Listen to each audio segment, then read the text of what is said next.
Princess Evelyn was born without a voice, and the court saw her as weak. How can she rule if she cannot speak, they whispered. Determined to prove them wrong, Evelyn observed everything, learning, understanding, and finding ways to help her people. She wrote laws that protected the poor, devised plans to improve farming, and settled disputes with wisdom, not words. One day, a neighboring king challenged her rule. A silent queen has no power, he mocked. Evelyn simply pointed to her thriving kingdom, where people lived in harmony. The king had no response. In time, the world learned that true leadership isn't about speaking loudly, it's about being heard through action. Prince Adrian was known for his wisdom, yet he rarely spoke. While other rulers made grand speeches, he simply listened. His advisors worried. A king must lead with words, they insisted. One day, a drought struck the kingdom. The people cried for help, but Adrian said nothing. Instead, he rolled up his sleeves and dug a well. Seeing this, the villagers joined him. Soon, the land flourished again. At the next royal gathering, another king mocked him. Does your silence rule for you? Adrian smiled. Words are heard, but actions are remembered. That day, the world saw that true leadership isn't about speaking the loudest, it's about making the biggest difference. Emma, Lily, and Sarah loved solving puzzles together. It was their tradition every weekend, a new challenge. One evening, they started a difficult puzzle, but just as they neared the end, a piece was missing.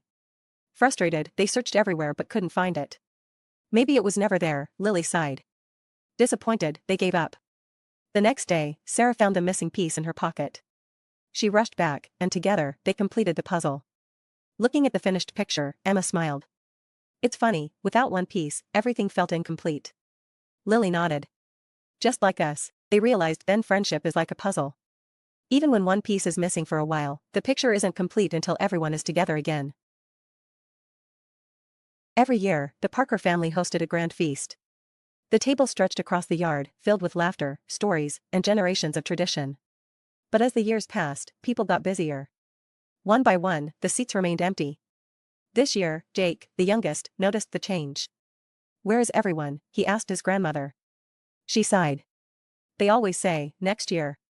But what if next year never comes? Determined, Jake sent heartfelt invitations, reminding everyone of the joy they once shared. One by one, family members returned, filling every seat. That night, as laughter filled the air again, Jake realized family traditions don't fade, they just need someone to bring them back. Three brothers Evan, Daniel, and Lucas were given a challenge by their father. Behind these doors lies your future. Choose wisely. Evan picked the golden door, filled with riches. Daniel chose the silver door, leading to fame. Lucas, the youngest, opened the plain wooden door. Inside was a small book. His brothers laughed, but years passed, and Evan lost his wealth. Daniel's fame faded, while Lucas, using the wisdom from his book, built a thriving village. When his brothers returned with nothing, Lucas welcomed them with open arms. Riches and fame disappear, but knowledge lasts forever. That day, they learned, the greatest treasure isn't gold or glory, but wisdom that stands the test of time.